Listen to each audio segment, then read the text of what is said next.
Good day, folks. This is Greg Judy at Green Pastures Farm. Today, my special guest is a young fellow here from Tennessee, and I want him to introduce himself and tell a little background about what you're doing. My name is Todd Eller, and I'm in White County, Sparta, Tennessee. And I kind of inherited the farm from my father in 2018. And so I was trying to figure out how I was going to make money and get everything covered up. And with the expense of fertilizer and lime and all of that.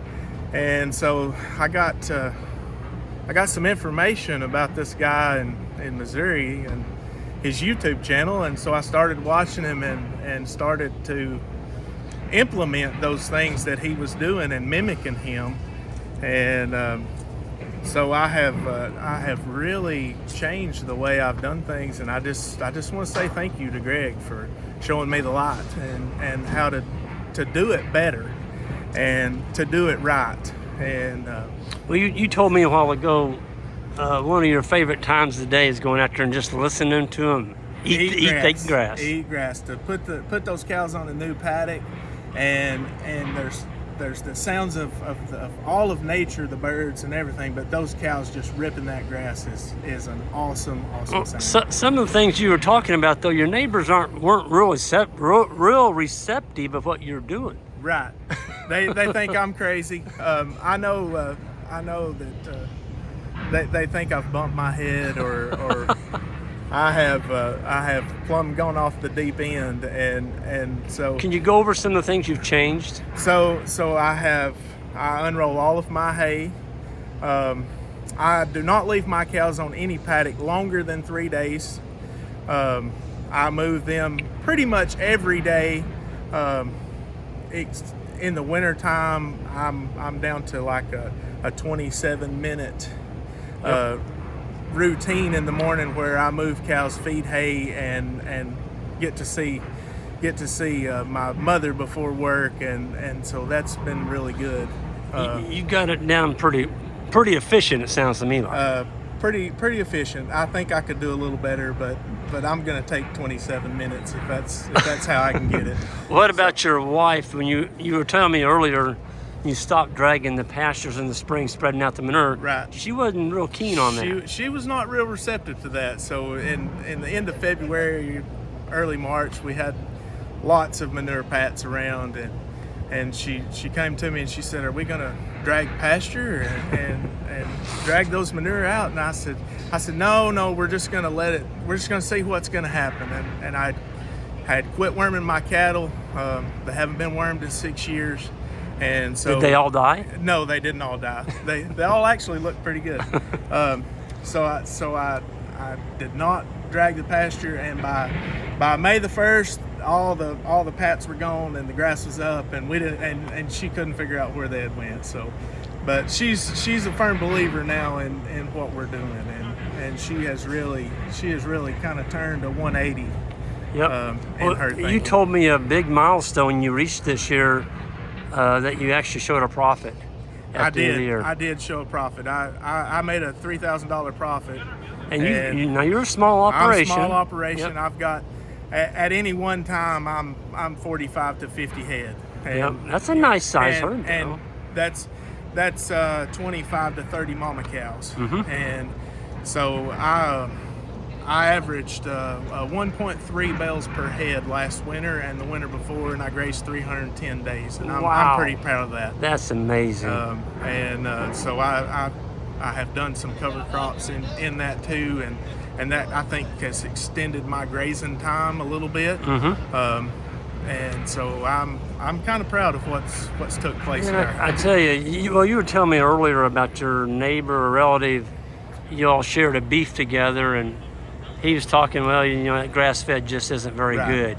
Right. Did you tell that story? So I had worked out a deal with my brother-in-law that I had a date to kill a calf, and I didn't hardly have a calf ready, and he had a calf, and so we killed his calf. He, of course, fed it grain, and we ate it. The next year, it was my turn, and so we're taking this free Martin heifer off, and which is a heifer that was born twin to a bull calf, and she's infertile. Yep.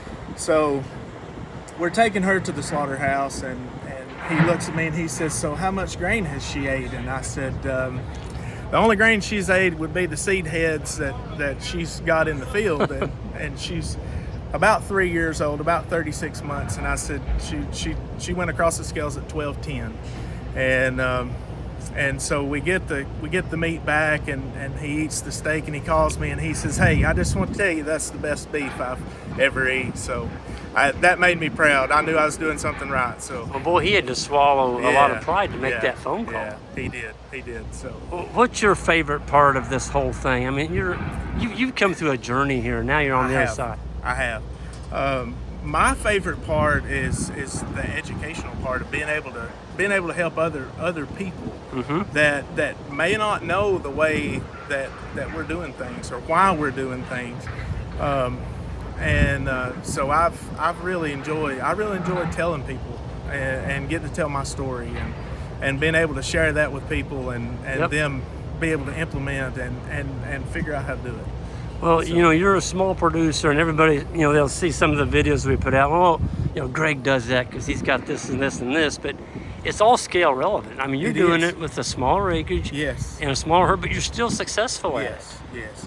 And so I've kind of implemented goats and sheep as well, and they're still small. So I haven't really seen a lot of interest. I'm bringing a lot of money out of that. But it can be done if you've got 20 acres, 200 acres, or 2,000 acres. Yep. It's all scalable, and you can do it and make a living.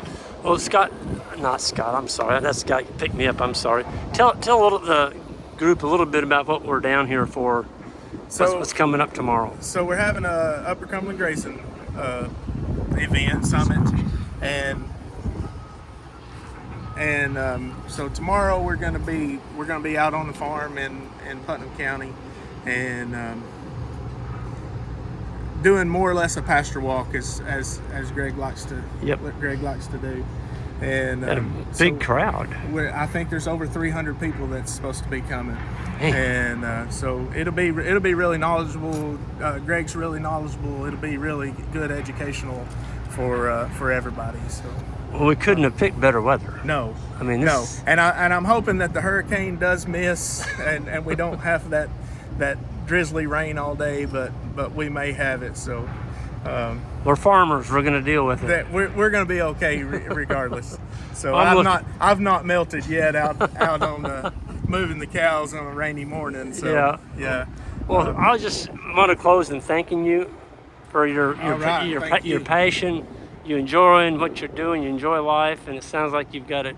Well, you got it by the nose. I'm still striving for perfection, but we all. I don't think anybody's reached perfection yet. Nope. And just remember this: every day that you think you can't learn anything more, you're going to go backwards. That's the day that we learn something. That's right. So never. I'm always trying to learn. I'm Absolutely. Always trying to observe and see what my farm's doing, see what my grass is doing.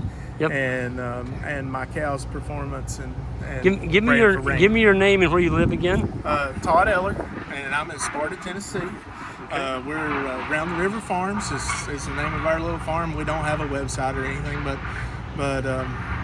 we're just a local producer in White County and trying to do things the best way. You're doing a good job, Todd. Thank you so much. And I appreciate it. Folks, on the way out, if you would hit that subscribe button, and we'll see you next time.